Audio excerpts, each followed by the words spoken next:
welcome everyone. Happy Valentine's Day. We have people still rolling into the room. I see some new faces. Miss Maya, welcome. So glad to see you. Thank you. Good to be here. Is that you, Keandra? I can't. It is. Good to see you. Good to see you as well. Thank you. Okay, I'm going to let everyone in, and then I'm going to close the waiting room because we can go ahead and start. Okay, and I'm going to start my slideshow.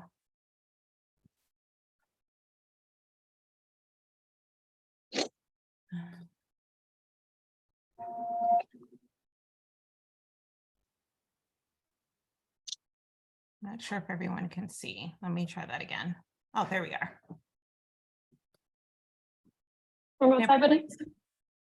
I'm sorry. Okay, can everyone see the slideshow? I'm getting used to a new computer. Okay, welcome everyone to the Reservoir Hill Association General Membership Meeting. It's a little bit after 7. Thank you for your patience. And we're gonna go ahead and get rolling. Welcome neighbors. We're gonna have the regular structure of our meeting tonight with board reports. We actually don't have a slated discussion section like we usually do, where we invite people to speak to us. We had a guest, but unfortunately they couldn't make it tonight, so we don't have any guests tonight. So we'll end the night with quite a few announcements and share that with the crew, unless there's someone that's joined us tonight that does have something to share for the good of the group. So without further ado, we're going to go ahead and jump right into our board reports, and I'll start. Hi, Mommy. Hi, Mommy. Baby, the meeting has started. I'm sorry, that was my daughter. So the first announcement that I wanted to make was that we have a new Architecture and Historic Districts Chair, Brandy Savarese. Welcome, Brandy. Thank you so much. Hi, everyone. She has started running, joining the group running, so I'm sure she'll have a couple things to share with you. Oops. Okay, what did I do? Oh no, okay. In addition, I wanted to just share with the group that we went ahead and we formed the BMP Tunnel Working Group, and we'll have our first meeting on February 25th at 10:30 a.m. at Dorothy I. Height Elementary School.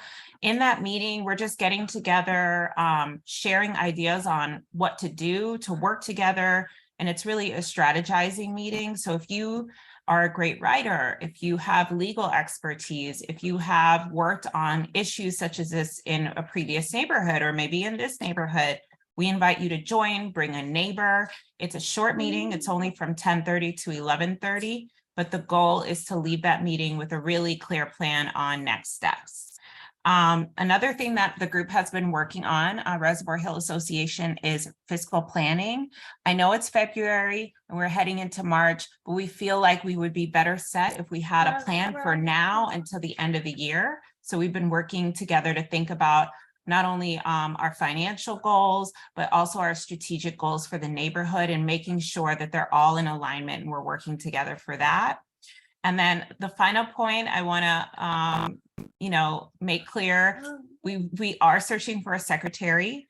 We really need one. If you have time where you feel like you can help support the board, the secretary is so crucial for our organization, and we'd be stronger with your help. So if anyone out there is slightly interested, please send an email my way, and I'd like to talk to you more about what this position entails. And then I will, I believe, is Jerika, are you on the line, Jerika? I can't tell because I know that she had an obligation tonight. Oh, I do see her. Jerika, if you wanted to just share a couple updates about Wanata, if you can hear us, and if you can't, I'll skip you. Hi there, this is Sharika. I just stepped outside.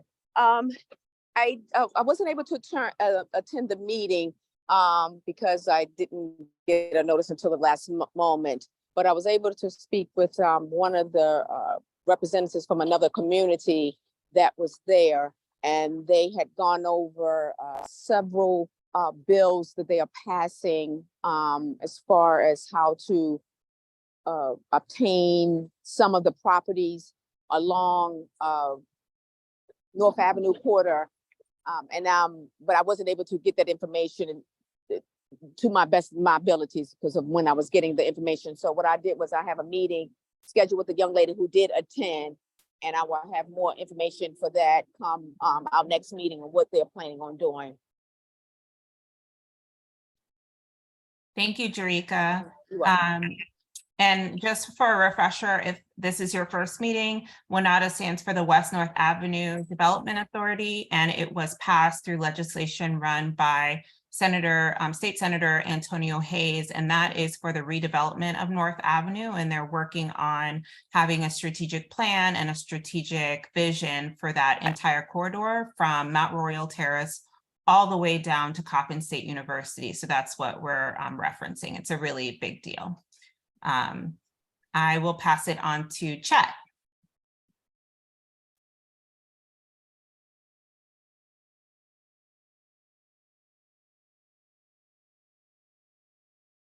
You're muted, Chet. If you're talking, you're muted. Sorry.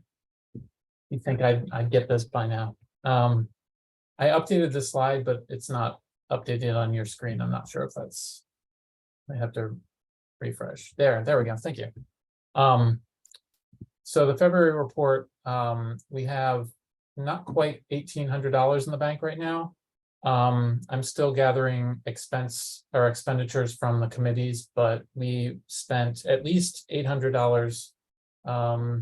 We had at least more than $800 in expenses last year. That includes websites, website registrations, Zoom, some of the event expenses, but those are already taken out of this total. So our current cash balance is $17.97.80. We're working on getting the website updated to be able to donate for membership fees.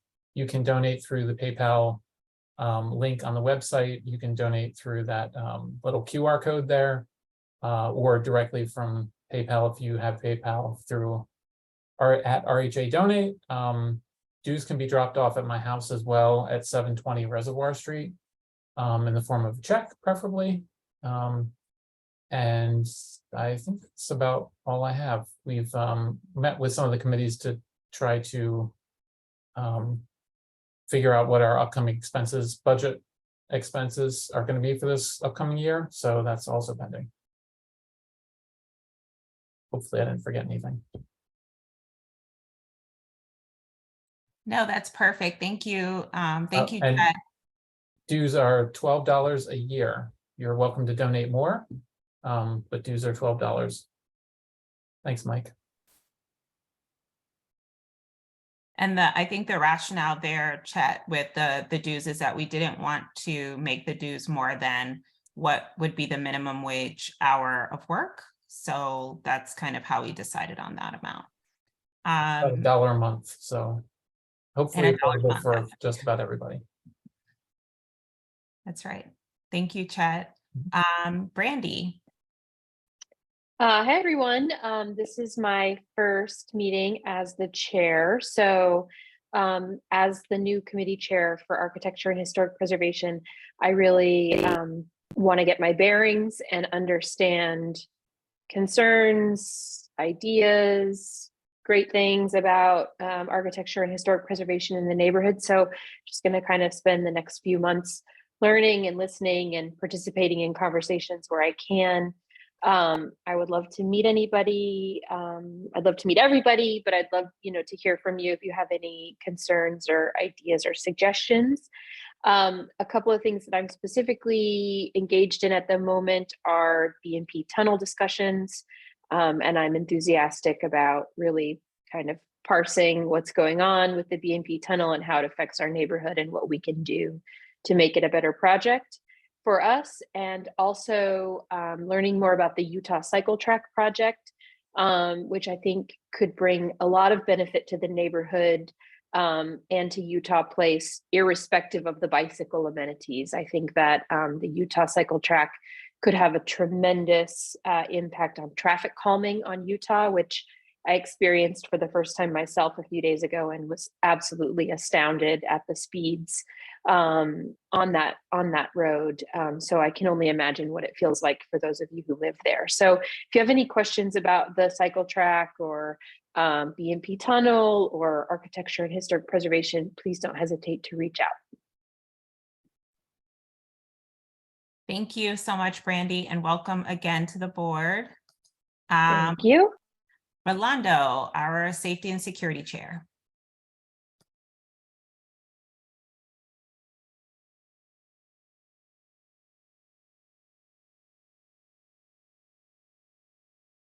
I'm sure Rolando is either trying to join. I can't see him on the screen. Oh, I see you. Hi, Rolando. Hi. Good evening. Safety and security. Just want to inform everyone that's here that there's a little concern issues going on in our neighborhood. Several of neighbors have brought to my attention, and I've observed it myself. There is a lot of illegal activities going on right now in White Lock between Linden and Madison. They also have been doing a lot of activities in the different two parks, the German Park and Madison and White Lock Park. I've brought the attention to BP, the officer that was in the neighborhood, and several neighbors have been calling and reporting this traffic that's been going on in our neighborhood. Basically, what my observation have been is that the activities that was going on North Avenue and White Lock, they teared on one of the buildings where they used to have the open market, and another building closer to McCullough, I think it is. That's another building that apparently was teared down. There was a lot of garbage in that area. Now is very visible through the entire alleyway. So they have just moved from that location now on to White Lock. And basically they are hanging out in the park, on the bus stops, and just waiting for the dealer to come by and get the material to put it in those terms. So just be aware that there's this activity going on, and basically it's around anywhere between 11:30, 1 o'clock when you see the high volume of traffic. And that's all I have to report at this time. Thank you, Rolando. And I welcome Officer Gillespie if there was anything that you wanted to add or share with the group concerning crime data or anything. Yes, ma'am. In reference to Mr. Maxwell, I was around there earlier today. I got around there late, so I didn't really, see, the activity.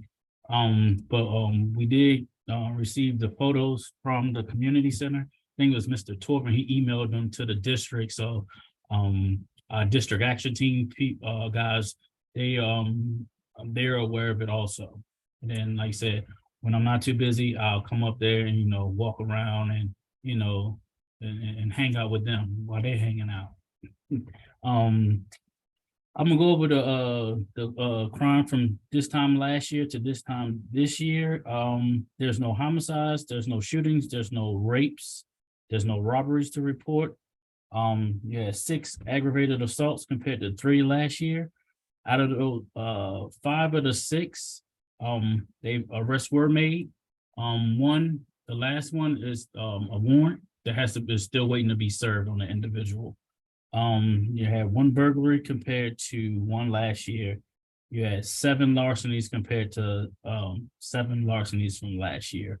With the larcenies, it's just it's either domestic violence or it's the delivery drivers or the delivery drivers are not doing what you asked them to do with your packages. Because I read one report, the lady wanted her package delivered to the store in Towson. They said, no, it'll be safe. And they just dropped it off and her package was stolen. So that would probably be something that she would have to take up with the actual company. But like I said, with the packages, like if you're going to be at work and you ordering stuff, I mean, if it's okay with your job, just see if your job will let you get the packages delivered to your job, or a family member that's going to be at home, or get it delivered to a safety box. The last thing is the most important thing. I had 10 auto thefts compared to 2 of last year. So as I was, researching the reports, you had, like I said, you had the 10, but you had one arrest out of the 10. So when I looked at the reports, I noticed that they are targeting individuals who have Honda Accords and Kia vehicles. I don't know if y'all heard or seen it from your children or anything like that, but you can steal those vehicles, Hondas and Kia models that were produced from 2011 to 2021. You can steal those with a USB cord. If you, yes, you can steal them with a USB cord. They rip off the ignition, leave the charger in the socket, in the charging port, and rip off the ignition and stick the USB in there, and it'll start your car up. Out of the 10 auto thefts you had, one was a Honda Pilot, and the other one was like a motorcycle, but the rest of them were all either Kias or Hyundai vehicles. So if you have, or if you know anybody, I would suggest, get some type of car device like a club or some type of alarm, or if you don't feel comfortable with that, I would take the vehicle back to Kia and see what they can do for you, because it's only been out for 6 months and we see a lot of the juveniles, they still in those vehicles because everything is on social media and TikTok and stuff like that. Other than that, you have no arsons to report. I wasn't here yesterday, but I wasn't here yesterday for the commanders meeting, so I'm not sure if they talk about actually gave us a date on the redistricting. So, I think the next meeting is for the district commanders would be next month. As we get closer to the actual date of April the 1st, that's when they said it was going to take place, but I'm not 100% sure as of yet. But if anyone has any questions, I'll try to answer them for you. Thank you, Officer Gillespie, for being helping out with this. And I know this is Jerika Robinson, and I know in another neighborhood, helping the Baltimore police does make a difference. There was a major drug activity going on in the Upton area, and just getting information to the Baltimore Police Department, maybe descriptions of people, what they wearing, which a lot of times you start to notice they all wearing these black hoodies, these black jeans to try to blend in. Yes. But like the police always say, look at those shoes, because they usually change out those shoes, or they're gonna have different shoes on. But getting this information to them does help. And I know that firsthand because I was part of helping the police department of providing what time people get out there, a description, being careful, of course, and relaying this information to the police within months that whole drug activity and the major players were gone. I don't know where they went. I don't know if they moved on or they got arrested, but they're no longer in the area over in Upton. Also, if you see one of your neighbors' packages sitting outside, just take a moment to knock on their door and let them know they have a package outside. I just did that the other day on Bolton Street. Someone had a FedEx package that had been sitting up there, and I had gone in the house and come back out, and it still was sitting there. So I walked up across the street, knocked on the door, said, look, you have a package.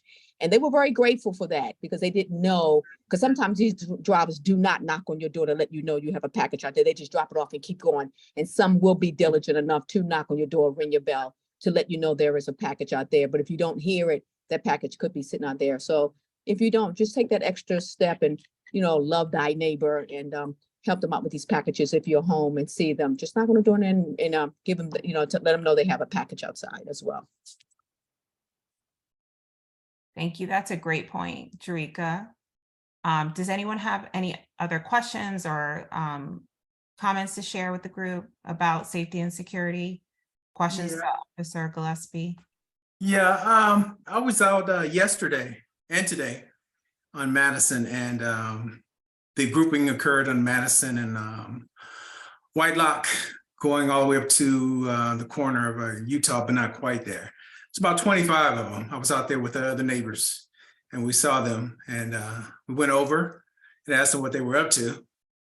And they said, no, we're just here because we're talking about the football game. And I said, no, you guys don't come around here any other time. Some of the discussions of the people that were walking up towards that area, I heard the guy say the fentanyl prices are crazy. One of the main characters, an Asian guy that was on the corner, he was definitely one of the main leaders. I have pictures of him. I forwarded a video to Councilman Torrance. He said, we're just selling cigarettes. Cigarettes can be laced with anything. So I just want to put that out there. We have a meeting tomorrow, Officer Gillespie, with Upper Utah Madison. It seems like what Mr. Rolando was saying. The bust that happened on the corner of Whitelock and North Avenue, those areas that were open areas have been taken out, and now they're moving in this area. And I've had neighbors asking us what to do, contact the police, and I've told them what we can do is we can just form our own groups. I don't mean vigilante, but when they show up, we show up. And so, Officer Gillespie, if you're available tomorrow for the Upper Utah Madison Neighborhood Association meeting, I'm sure we're gonna have quite a few people there that will be more than willing to volunteer to see what we can do to make sure that it doesn't encroach further into the neighborhood. Okay, and what time would that be? That's at 7. Okay. Yes, I'll try to be available for that one. Okay, I'll give you my number. I don't know if you ever go into the website to get the actual meeting address, but I'm willing to give you the video and information that we have. My number is 443-254-6054. And that's Arlen Colors, ARLENCULLORS. Okay. Yeah, with approaching certain, individuals, I wouldn't suggest that. I would suggest, just like Ms. Dorica said, just take the photos and get the descriptions, and either you call 911, or if you have you want to do it discreet, if you have a Ring cam, take the recordings off of the Ring camera, and you can always forward it to the district. The district has a email that I forget what they call it, but it's actually on the police department's website. You can just send that email, and then the major gets it, the captain gets it, the district action team gets it, the patrol lieutenants get it, and then they can actually see what's going on, instead of approaching an individual that you really don't know what he has on him or what they're capable of. See what I mean? And, I wouldn't suggest somebody putting their stuff in harm's way over, a pill or a vial. Well, when I approached him, I approached him. I just said, look, this is our neighborhood. I didn't approach him without any respect. I'm not crazy, but I understand, but you just never know. Some people, they if they got displaced from somewhere else, they, you know, they, in their minds, they're starving to make money. Yeah. But, you know, I wouldn't, like I said, I wouldn't suggest it. I suggest do it the least intrusive way. You know, like I said, you got a video, somebody has the Ring camera, use that one. You go that route instead of, you know, approaching people. Let us approach the people.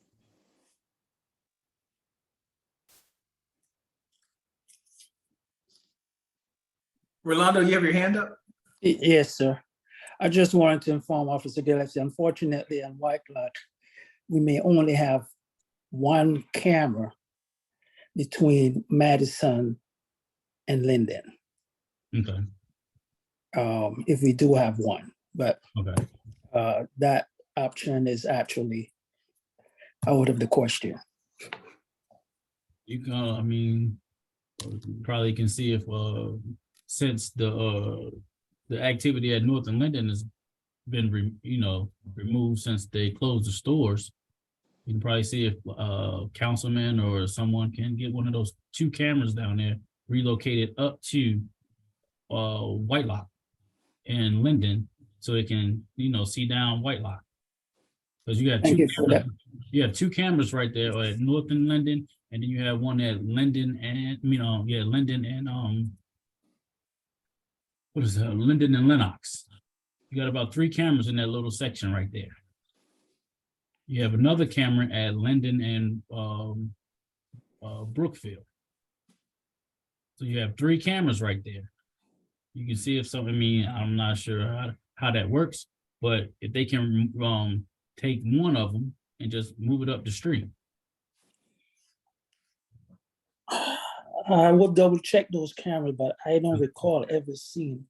Yeah, there is one Camera. right there. It's one right there in front of the liquor store. And then there's one on the side of the laundromat. And then if you go down some more, it's the one at Lenox and Brookfield. So Oh, maybe, Lennox and Brookfield. Okay, you said Lennox Linden. You said Linden and Brookfield. Oh, no. Okay. so maybe that's something that Rolando, you and Officer Gillespie and maybe Arlen and whomever else is interested in taking up this issue can schedule a meeting to discuss some strategy here for those issues, because I think you all are right. Everyone is very concerned about these recent changes in the last few weeks. So I think it's an issue that we should probably take up in safety and security. So thank you. Thank you very much, sir. No And problem. thank you, Officer Gillespie. You're welcome. I'll continue on. I wanted to make a call for anyone who is interested in joining the Green Committee to email green@reservoirhillassociation.org. And also, especially if you live on a block that you think needs some love and you're interested in organizing a cleanup on your block, here are some images from our last cleanup that happened in January.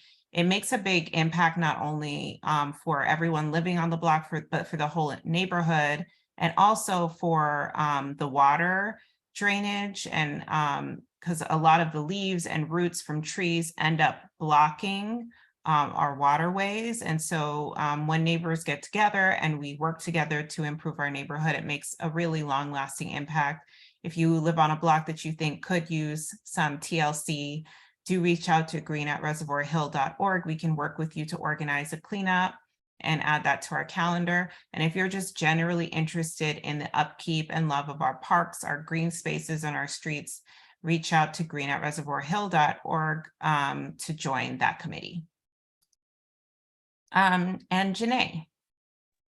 Hi, thank you so much. And just to piggyback off of what you said, and also to add to what Daryl added in the chat box, we actually have a QR code that gathers everyone's input around those very things about where do you think we should have our next community cleanup, as well as where would you like a dumpster place, so that we can hear from the community about where they feel a little bit of extra love is needed. So that is posted on our social media channels, and we may be able to pull up a QR code today.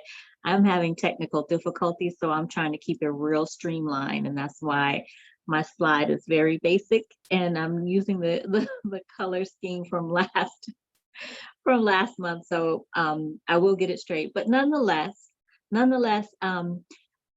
for this year's activities, as our president mentioned before, we're going through a bit of fiscal planning. And as we're planning it out, I believe that this year is going to look a little similar to last year, but we've identified 2 areas. So fund and friend raising, and I'm borrowing a term that Mike Cross Barnett introduced to us last year. But we're still planning, but we're thinking about the garden and home tour. We have a lot of people with a lot of experience from years past who have engaged in activities around our in-person events. It will be my first time participating from an organizational perspective. So I'm tapping on the shoulders of those that have done it before and, and moving things forward. So we're just in the process of figuring out what that looks like, but it looks like we're going to be doing the garden and home tour for 2023. So thank you in advance to those individuals who are sharing their input to help us bring this forward. We're also going to be engaging in movie night. So we do have one of our collaborators from last year, In Life, that we are going to be working with again. Unfortunately, the Parkway Theaters, they're going through some challenges right now. And so their program, their outreach community program, is on hold along with some of their other operations. So we'll send positive vibes their way that things get back up and running. But nonetheless, we're looking for other ways to bring forward at least 2 movie nights for this year for the kids and the families in the Reservoir Hill area. We also have our annual meeting. And last year we were able to really reach out and connect with some new faces, some faces that we had seen before. And so we're just hoping to re-engage around that. And then for the last bullet point, unfortunately, yes, for the last bullet point, back to school events. So we have both Dorothy I. Heights as well as Mount Royal Elementary, where we have a number of our neighbors and friends that have kids and children enrolled there. So we want to continue our engagement and see where we can support those events as well. So if there is something that you are interested in, an event that you are interested in, we love suggestions, but we also love action as well. So if you have a suggestion, please be prepared to help us pull through on it. All of us are volunteers. All of us love our neighborhood, but all of us also have other commitments that we have. And so, we want to kind of share the load and enjoy the fun across the board. So more to follow. Hopefully we'll have some additional more solid plans when we meet again. We do have a event committee meeting that is planned for every third Thursday of the month. So please do come out, share your suggestions through events@reservoirhillassociation.org. And we look forward to seeing you either at the meetings or out in the neighborhood. So thank you so much. Turning it back over to our president. Thank you, Janae. That's right. I think Janae is saying it in the kindest way possible. If you're gonna roll with us, you gotta roll up your sleeves because we're about work. So we hope that you join us and enjoy the fun. And we also hope that you help lighten the load with us. Moving on, Daryl.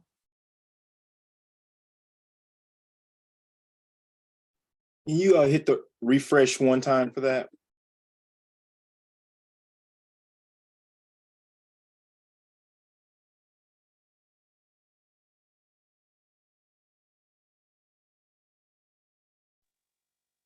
And I also forgot to say happy Valentine's Day and happy Black History Month.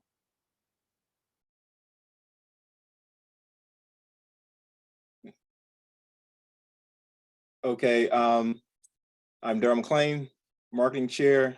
The QR code in the upper right corner is the Events Chair QR code for voting for where's our next spot to have the dumpster day cleanup / love my street, please. For our report thus far, January, now into February, the marketing committee has increased our messaging on all platforms. You should see more messaging. We're going to increase our messaging in order for us to increase our presence, in order for us to increase our social media account numbers. We're also considering a couple of other platforms to join in order to also increase our numbers. Moving on to the second point, which is I was just speaking about it. We are designing recurring messaging to increase organizational awareness and extend regular invitations to join, which is just fancy talk for I'm going to take some really nice pictures of each and every one of you, and then I'm going to get you to give me a quote about why you do what you do for in your committee, chairing your committee, and then we're going to piggyback on what has just been said. This idea that we're an all-volunteer army, and we know how much you love your community. So if you're gonna roll with us, roll up your sleeves. I'm gonna put that on. That's a tagline now. I'm gonna put that on something.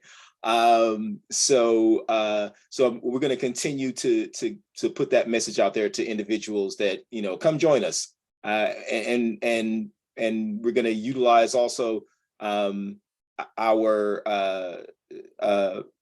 events to show how much fun we're having. That if you can just hit a couple of Zoom meetings a month, you too can share in all this fun that we're having and what we do for the historic Reservoir Hill community.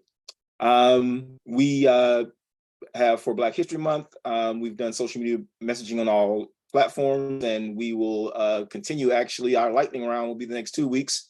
Again, increasing our presence in order for individuals to have the opportunity to join, and in order for us to be able to continue our mission, which is to inform and to advocate for and give agency to all residents in our community.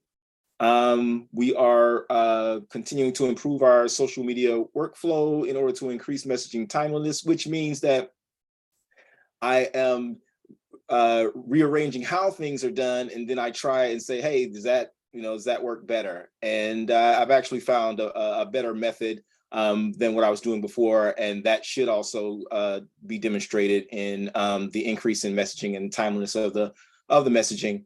And I'm recording what it is that I'm doing so that I can put the marketing plan, including the social media plan, published, and so that the person that takes my position when I move on 11 years from now, they will have a clear pathway to tear up and start again on their own, because I will probably be outdated. We are testing social media messaging, QR code, and link shortening tools to find the one that works the best for us, that doesn't bust us over the head with the price. Back when I started this thing, back in the dinosaur age, you really could utilize these platforms to use a minimum number of accounts and have unlimited messaging, and it didn't break the bank. But those days are over with. So finally, we're monitoring Zoom to stay under the storage maximum, and transferring the meetings offline once we hit that max. and then re-encoding those meetings, knocking them down by maybe 90% size wise while keeping them in high definition. So that's where we are. And when we come to this meeting in March, our marketing and social media plan will have been published. Any questions? marketing@reservoirhillassociation.org. Glad to hear from you. Hit me with whatever. Turn it back. Thank you so much, Daryl. I'm just always impressed by how talented we all are, all the skills that we bring to the table. And, just continuing that message, I know there's more skills in the room. So if you want to volunteer your time in any capacity, we will take it. Arlen. Hello again. Our last committee meeting that we had for the planning and development, we encompassed quite a bit. Madison Park North, the ongoing work there, and the estimated arrival of the first model is still scheduled for March of 2023. I'm being told that it's easy to put up a model, so they're saying that's going to happen, so we'll see. Drury Park Lake 701 and 707 Drury Park Lake Drive. Rolando has reached out to that developer. We're still waiting to hear back from him regarding the next steps. Brooks Lane, 830, that was a recent sale. Construction was stopped because they didn't have permits. It was listed as a multifamily by a realtor, but actually single family. Email was sent to the city reps. Therefore, that's why they got the stop work notice. Angular parking on the northern part of Utah Place. So far, most people, and that applies throughout Madison and Utah Place. I've only gotten one person that says they're against the angular parking. So as of now, it seems to be pretty much a consensus. We're still waiting to hear back from city representatives regarding the DOT meeting that's scheduled for February. We're at midpoint of February now. Hopefully we'll hear something soon. 2026 Linden, the fire damage building. Another email that was sent to the city reps that's boarded up and secure now. That's a property that's in probate. They're trying to figure out who actually owns the property because it's going through so many changes. But the neighbors in the area would like to know who owns it because there's a possibility that one of the neighbors would like to develop their property as a single family home, which is something we fully encourage. The 2001 Park Avenue initiative, I haven't really been involved in much of that since it has been cleared to go with Marbury. The tunnel issues, that's a separate entity, Brandy and Kiana I guess they're taking over that now. They're the main touch points in there. Open issues, there's the status of the old daycare center on North Avenue, still waiting to hear something back from the city regarding that. And then the two other issues that we actually had new neighbors coming in regarding 2502 Linden, and that was a garage. They submitted everything they needed to submit. They approached us before the actual construction, and there was pretty much general acceptance of their proposal. There were some things that they were going to follow up on, and they would get back with us and reach out to the neighbors and then get that before the BMZA meeting. 2414 Madison Avenue, that's a home that was slated to be zoned for 6 or 7 apartments. That's they've received a work stoppage there as well. They said that work had not gone on yet, but everyone in the neighborhood knows that it has. So right now that's at a stop point. I haven't heard anything else from the city regarding that. And I think that's about it. Thank you. Hi, Arlen, I just want to let you know today, I went to the auction, 811 Newington was auctioned off for $190,000. And that's the one, I think, if I'm not mistaken, that doesn't even have a roof on it. Is that the property that's owned by Kwesi and Fumi's nephew or cousin? I'm not 100% sure. I don't know. I have the paperwork to see who has it, but yeah, it was auctioned today. Okay. So keep an eye on I it. got it for $190,000. Okay. Hey, Roland, did the status of what's that one that they had that parking variance? That one that got a parking variance? The Park Avenue? Not Park Yeah. Avenue, Brookfield? Yes. You already, Um, are they just building now or something? You're talking about the large complex right there across from the school? Yeah, that Brookfield one, yeah, the Brookfield one, yeah. Yeah. The city did not issue a variance to that. They went higher up to the state to get a variance on that. And that's about all I can say on that. We as a group of Reservoir Hill Association opposed it because that was one of those issues where the developer did not. There was a lot of shady issues regarding that property with different developers coming forth as the owners. And there was some question, but apparently everything is going forward with that now. Kiana, can you comment on that? Keandra? Yes, that's correct, Arlen. I'm under the impression that development is fully underway. They've contacted us a couple times when there's been some disturbances to the streets or to the sidewalks, because they've had to pull dumpsters. I'm not sure where they are as far as progress, but if the group would like me to invite them for an update, I'm sure they would come to update us on the status of the building. But yes, Arlen, that's correct. We did not write a letter of support because of all the reasons that you outlined, but regardless, they still were approved and were able to move forward with their plans. Okay, and just one other point. Oh, sorry. No, I'm sorry. Arlen, yes, I just looked it up. Yeah, Kevin and Fumi own that building.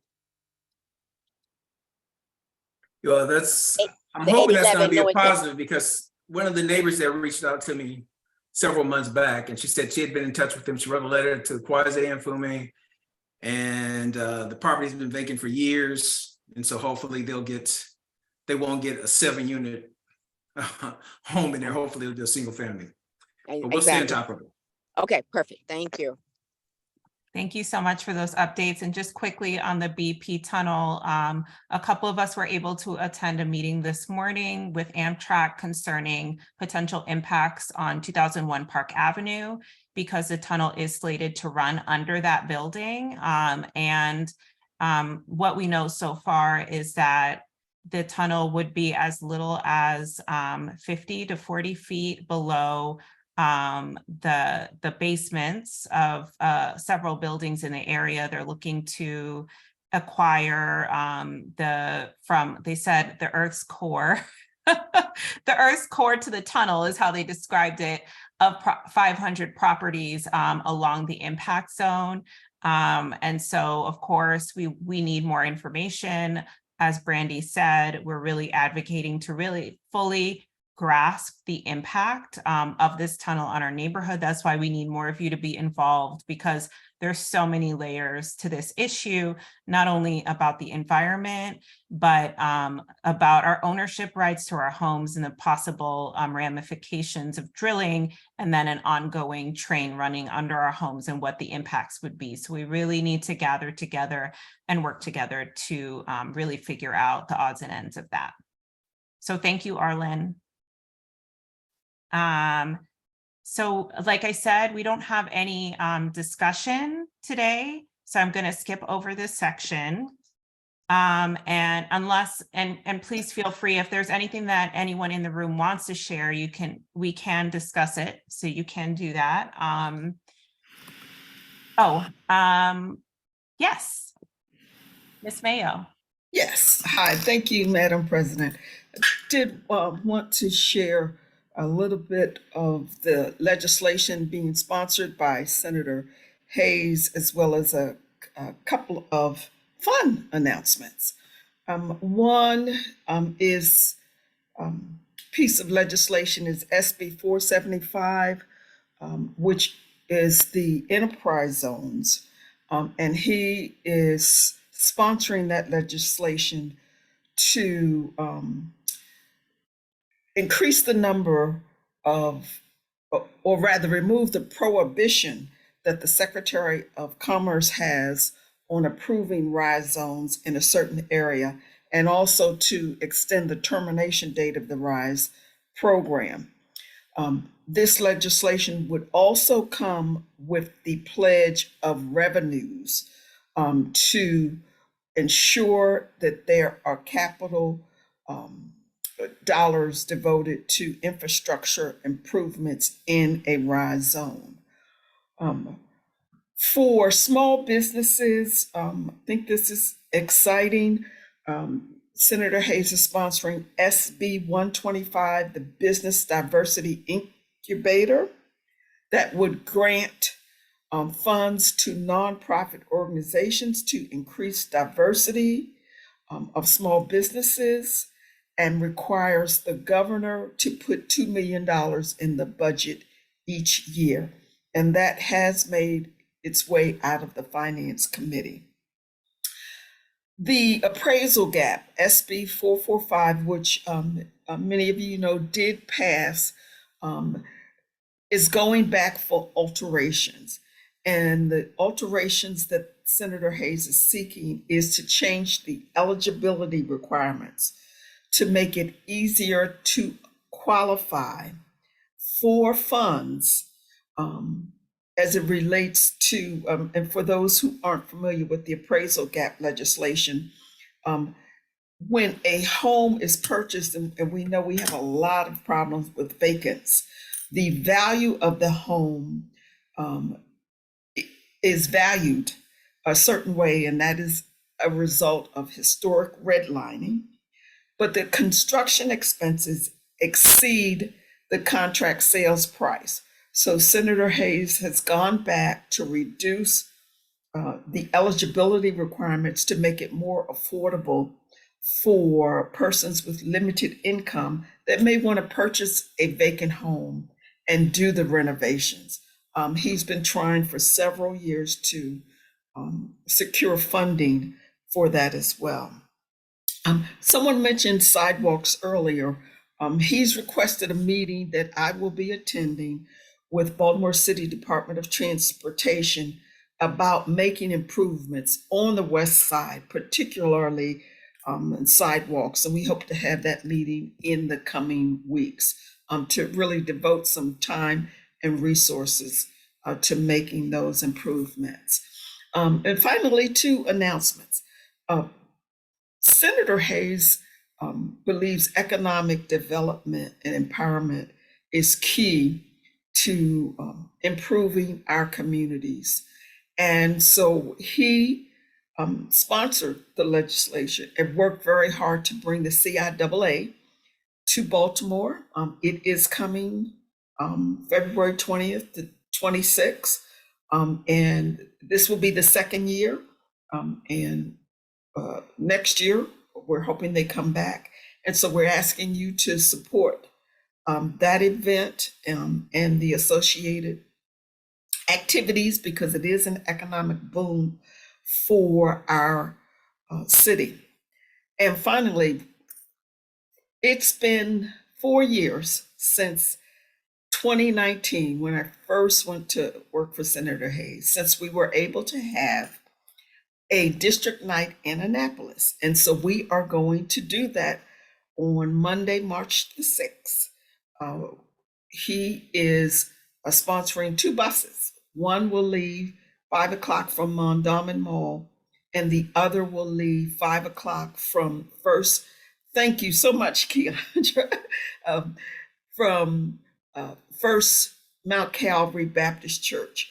The Creative City Charter School, they have a fantastic band, a drum band. They're going to be there. We're going to have good food. It's going to be at the Banneker Douglas Museum. At 8 o'clock, we're going to go to the House and Senate chambers and introduce communities and communities leaders on both the House and Senate floors. And the buses will return at 8:45.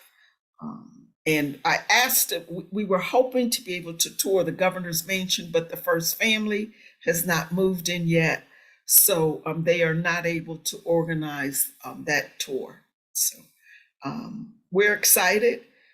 We thank you for all that you do. And please do not hesitate to call on us. Know that the scholarships for Senator Hayes and I believe Delegate Conaway's scholarships are both open um, and it's not just for young people. If you're interested in getting a real estate license, if you want to go into cosmetology, if you want to go into plumbing, those legislative scholarships are available to you. And so I'm going to leave my contact information for anyone that needs to contact us about anything, any issues you're having, getting responses, etc. So thank you. That concludes my report, Madam President. Thank you so much, Ms. Mayo. And I just want to make it clear, if you did want to attend this event in Annapolis and you don't have transportation there, the senator's office is offering buses. I know that you said that, but I just wanted to repeat it because people might just have not heard that part. There are buses leaving. I think it's from Mondawmin Mall.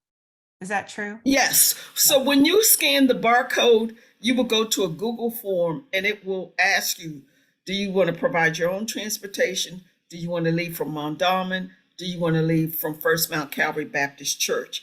And it will give you all the details. Once you go into the Google form will be saved and emailed to you. It's such a wonderful opportunity to be able to see Annapolis from the point of view of our representatives, to meet them. They'll be there.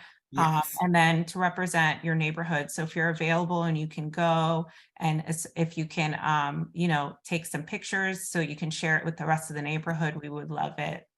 So thank you for organizing that. And I see two hands. Cynthia. Yes, this is not in relationship to the current discussion. I'm not sure who I directed to. Thank you for having me. And I know I need to get more involved. I'm going to roll up my sleeves and get more involved. But I am again just trying to figure out these properties on Utah Place, 2426, 2428, 2430, that are eyesores. They are boarded up. These homes are too beautiful to be, they've been vacant the whole time I've lived here, which is now 15 years. And I've called 311. I've, spoken with Council President Mosby.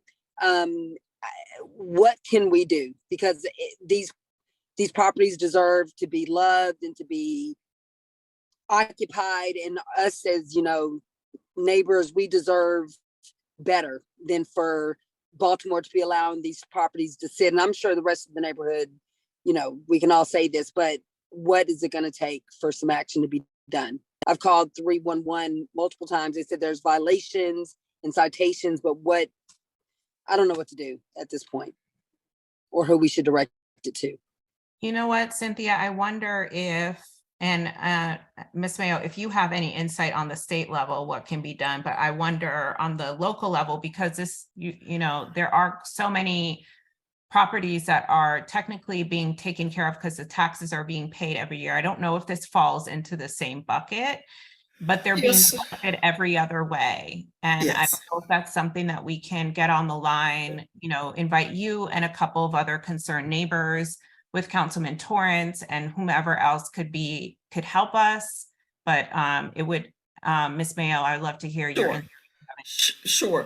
So a couple of thoughts come to mind. One, there is the monthly coffee talk with Alice Kennedy, who is the commissioner for Baltimore City Housing, because that is a city issue. And I've sat in on some of the coffee talks, and people have given addresses, and she has followed up.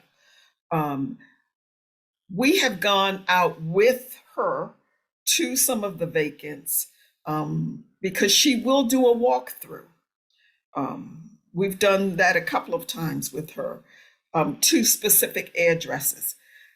I don't want to speak for the city. I can't speak for the city, but I can repeat what I have heard. Absentee landlords are such a problem. I believe that there was some attempt to introduce legislation at the city level that penalized absentee landlords. I don't know where that is, but I think it's worth a I think it's worth going to her coffee talks. I think it's worth a conversation asking Councilman Torrance to come to the meeting with housing, with the persons responsible for citations to talk about what that process is, because I know it is involved to get those houses into the city's inventory, because we're trying to do that for some other properties that we know some businesses want to occupy schools, but there is such a long process. I'm at the state level. I really could not speak to everything that is involved, but I would certainly be happy to follow up, share this with Councilman Torrance, and ask him to contact you, Keandra, and have the city officials come. But I know Alice does walkthroughs. She comes to communities and she does walkthroughs. Yeah, I would definitely appreciate if you could do whatever within your power that you can do to help us. Okay, and then the other thought is some of the communities such as Upton, they are taking over and they have taken matters into their own hands with the vacants. I was at Upton Mansion yesterday, and they are developing those homes. And that's where we can bring state resources to help. We can bring the funding to help. Thank you, Melda, for putting that up. But get on that call. She only takes questions. She does not do a dog and pony show.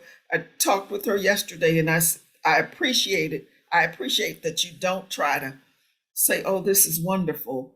She just took the bullets and the questions about housing. So I hope that's helpful. Very helpful. And Cynthia, if you have not already joined RHA, please do so, or connect with Arlen, the PDC chair, so we can maybe form a working group or a group of concerned neighbors that can really just focus in on this issue, because it sounds like something that we'll need to put some power behind in organizing. Because as you heard, our chairs have their hands full with so many things, and sometimes we all need a little bit of help from our neighbors to make sure that things get focused. So thank you for bringing that up. Absolutely. I'll connect with Janae and figure out how to get more involved, and I will certainly love to work on a committee like this. Thank you. Thank you so much. Lily, I see your hand up. Hi, I'll keep this really brief just to be considerate of everyone's time. But I just have a few sort of reminders and updates about from the St. Francis Neighborhood Center perspective. So first off, I just want to remind everyone that we are still doing our Wednesday food distributions. Those take place 11 to 1 p.m. on Wednesdays.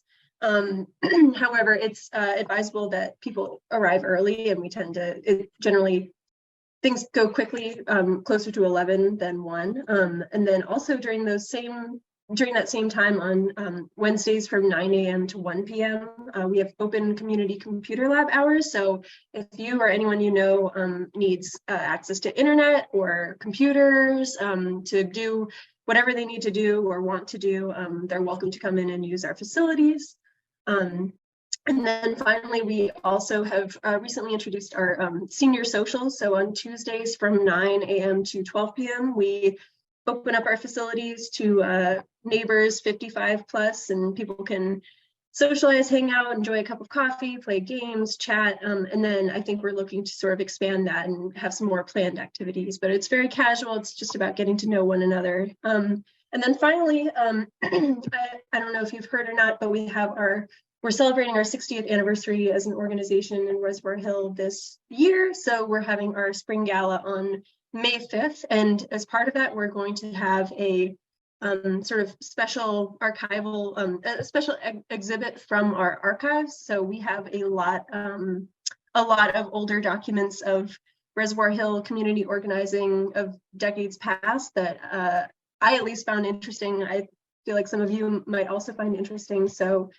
definitely stay tuned for details on that, because we'll have a lot of those things on display. And then as part of that exhibit, we're also going to, in the coming weeks, be looking for testimonials and sort of oral histories about not just people's interactions with St. Francis Neighborhood Center, but also just sort of the neighborhood in general. No matter whether you've been here a long time or a short time, we definitely want to hear from you. So stay tuned for that information. That sort of concludes it, but thank you so much. Thank you so much, Lily. Rolando. Yeah, this is for Mrs. Mayo. Just want to let her know that in the federal meeting that we had with Alice Kennedy, this issue was brought up. And one of the problems that the city have, and this is, if I was told correctly, unfortunately, the fine is just $1,000. And one of the suggestions that was made by someone that attended the meeting is that due to the fact that the fine is so minimal, there's no reason why these people will take the initiative to develop these properties when they are only paying, in some cases, based on what the gentleman said, $100 and something in taxes a year. In the case of Utah, the bill is just $1,000 a year. So there's no reason why there's an incentive to do this work. For one, there's other models like in DC, where these properties, if it's not developed in a certain period, the fine is greater than the, it make it an incentive for them to do something or sell it. So unfortunately, Baltimore and the state of Maryland does not have any, is not promoting the fact that these folks will sit in these buildings and just wait for the neighborhood to improve and just depend on the people that live in the neighborhood to increase the value of their property while they just sit in it. So I think that this is actually a state issue. And this is something that Antonio Hayes and the representative should take and run with it. Because we also have another issue that I've brought to Mr. Humphrey, the issue of these multifamily who are dependent on the city to pick up the garbage. And we, the taxpayer that live in the neighborhood, is suffering. So once again, it's not a city problem, it's a state problem. So the state have to make it where the fine is higher so we can get the city running in a better and helpful and healthy for the entire neighborhood. Not only Reservoir Hill, this is the issue that's going on through the entire city of Baltimore. And yes, those meetings with Alice is very informative, and there's a lot of participation from other people throughout the city. Last time in January meeting, there was over 600 people that signed up, and there was over 250 people that actually came to the meeting.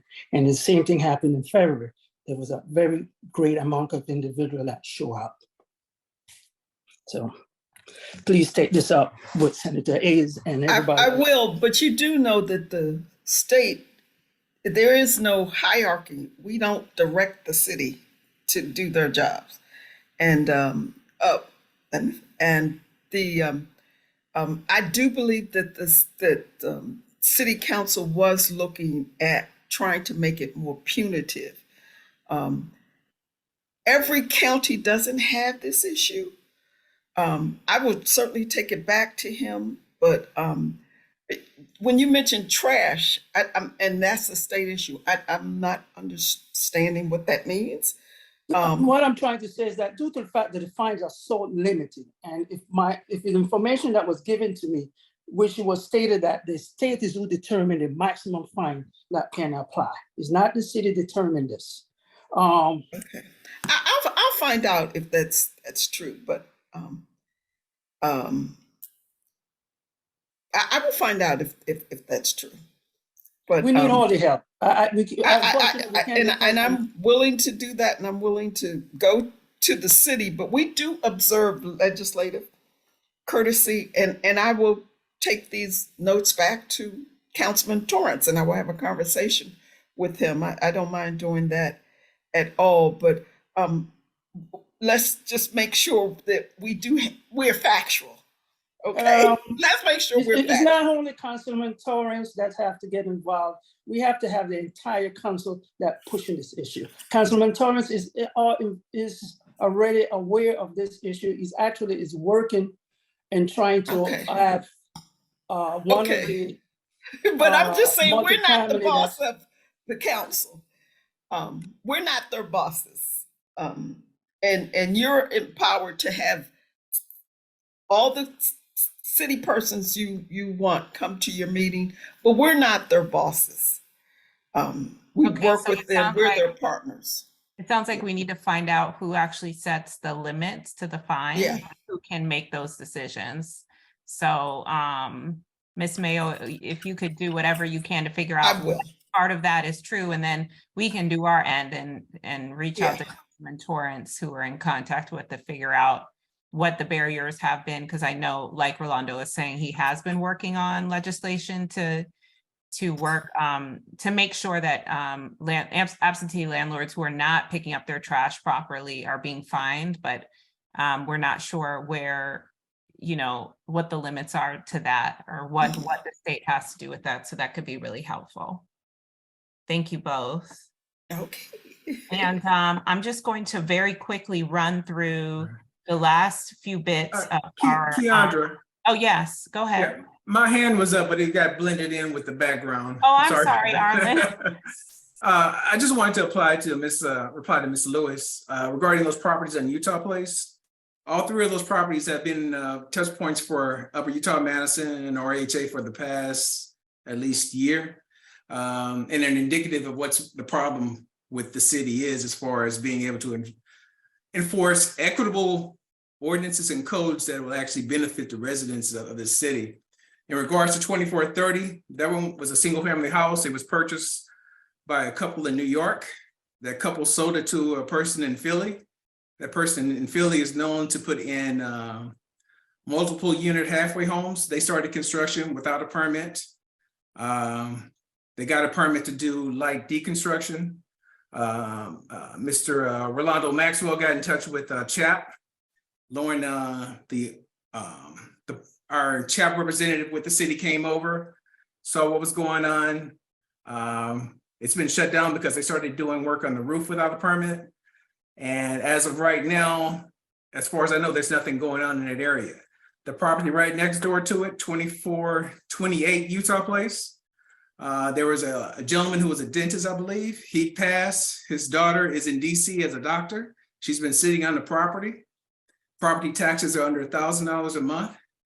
She stated she wants to sell the property for $800,000. So she's sitting on the property. It doesn't have a roof. The door was open. Mr. Maxwell and I went inside, took some pictures. There had been a fire in there. The city came out, boarded it up. Last I heard, she was looking for a contractor to come out and do some work. You could tell it was a beautiful property, but there's some extensive damage. The roof has some issues as well.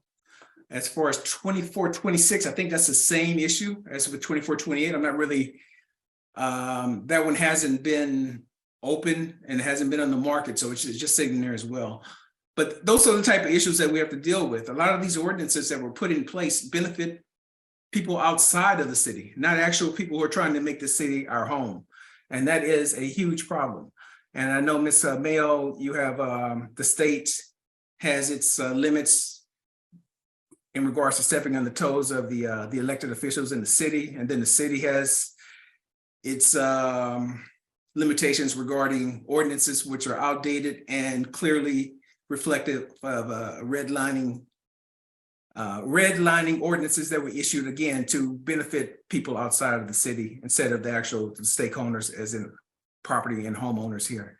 But we appreciate all your work, and looking forward to trying to get some resolution on this, because we keep going into this securities rhythm What Mr. Rolando was referring to was that you could take any house in the city as a single family unit and convert it into how many the maximum is that's allowable by the ordinance, and you still have to have the same number of trash receptacles as you had for a single family home.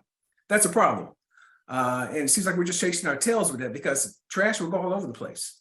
Right next door to me, there's a, in my section, I think I'm the only homeowner left.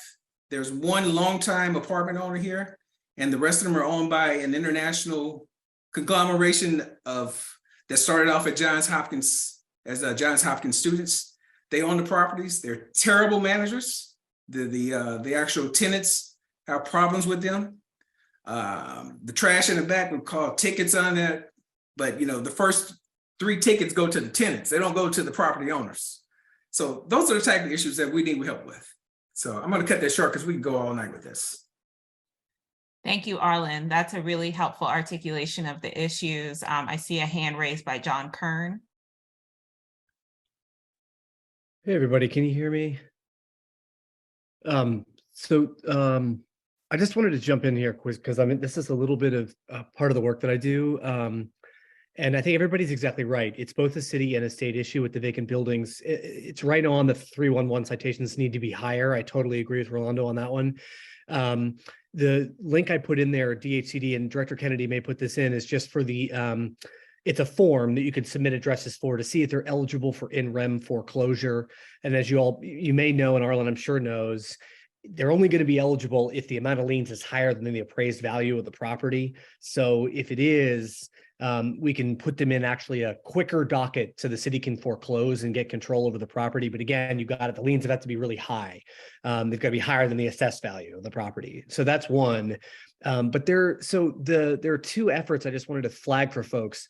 This Thursday at 11 a.m., I know it's in the middle of the day, but the group Build in Baltimore that's done a lot of advocacy around different things, they've been working actually on a piece of state legislation that is it's looking to establish what's called a special purpose entity for funding, among other things, vacant remediation.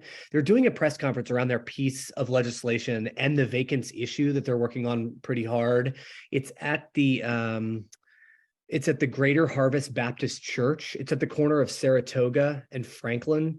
It'll be 11 a.m. That's there. In addition, there's also pending legislation for the city council, because it is definitely a city and a state issue. But on the city council level, pending legislation about what's called a land bank. And it's basically a land acquisition authority that's a quasi-governmental entity that can take vacant properties and acquire them and then put out RFPs for their redevelopment. That's going to be it'll be in our district. And we were on a call yesterday with Councilman Torrance about it. And if I get it's going to be on the 24th of this month, but we don't know exactly the time yet. So as soon as I get the time, I'll let Arlen or whoever know. But if folks want to show up, I just think it represents 2 very big efforts that could make a huge impact on vacant building remediation. So hope that helps. Just wanted to throw that out there. Thank you very much for sharing that. It's really helpful to understand what the goals of the land bank, because I've heard that thrown around, but I just didn't really know what that meant. So yes, if you can keep us in the loop and certainly loop in Arlen, email, the organization at contact, it would be really great for us to know more information about that second meeting. Absolutely. And I hope someone can attend the first one. Okay. Thank you all. As you can see, we have so much information. We just have to share it with each other. And if you heard some updates today from a committee that you'd like to join, here are the meeting dates and times. If you want to join that committee, the emails are on your screen there. Again, our BMP Tunnel Working Group is meeting Saturday, February 25th from 10:30 to 11:30 a.m. at Dorothy I. Height. We're there to organize, we're there to strategize, so please show up if you're available. A couple announcements from DPW. If you have a youth in your family that is interested, or someone in your family that's interested in preparing for job readiness, is interested in careers in DPW, they are coordinating a career mentorship program that's 6 months. long, but the due date for that application is February 24th, and the contacts are on your screen for more information about that program. Also, I just wanted to alert you that they have set up a new program called the Promise Pay Payment Plan. So if you or someone you know has a past due balance that's over $250 to $5,000, they will put you into Promise Pay payment plans, which are interest-free and flexible. So go to the DPW website to find out more information about how to enter into that program if you're finding yourself past due. Also, I just wanted to flag for you some things going on around the neighborhood and in the area. St. Francis is hosting a dumpster day on February 18th from 7 a.m. to 12 p.m. If there are things in your home that you need to get rid of, that's the time. On February 19th, there is a Black Mall flea market going on in the garage at 6 East Lafayette Street. I actually don't know that much about it, but it seems like a cool event that happens maybe monthly. In addition, DHCD is having a public hearing about how they've used and how they plan to apply their ARPA funding, which is the funding that came through in response to COVID, I believe. And that's happening from 6 to 8 p.m. And then the WNATA monthly community meeting is on Tuesday, February 28th from 1 to 3 p.m. You heard about the district night in Annapolis. I just wanted you to all be aware, if you have children or you're just concerned about the school system, they have public board meetings every second and fourth Tuesday of each month at 5 p.m. So if you want more information about that, you can visit baltimorecityschools.org/board meetings. And then finally, last but not least, if you're not a member, if you're on this call and you would like to become a member of Reservoir Hill, please go to our website at www.reservoirhillassociation.org and join us and become a member today. I see Daryl, and I think I saw Janae for a quick second out the corner of my eye. His hand's up. Yes. Daryl, did you have something you wanted to share? Yes. Also on that on the calendar, I should ask you to refresh it. The RH Community Partners call is Tuesday, February the 21st from 2 to 3 p.m. The Events Committee meeting is Thursday, February the 23rd, and Planning and Development Committee meeting is Monday, February the 27th. Oh, sorry. And not to forget that tomorrow is Upper Utah Madison's Neighborhood Association meeting at 7 p.m. So if you have not joined, I think the link was in the chat earlier, or you can email, I think it's umena@gmail. Or is there umena21217? Yeah. Yeah, umena21217@gmail.com to sign up if you live within, or if you're just interested in joining the meeting. You don't even have to live necessarily in the area. You just might be interested in Upper Utah and Madison. And if there is nothing else, I want to say one other thing. I just opened up an email and it showed that there is a meeting at Blank Slate at North and Park on the 16th. That's going to be a meet and greet sponsored by Senator Hayes and Chad Williams as part of WNATA. I put that link in our chat. It's an Everbright invite. You'll see it there. I think they just need that so they'll know how many people are going to show up. And I just received that today.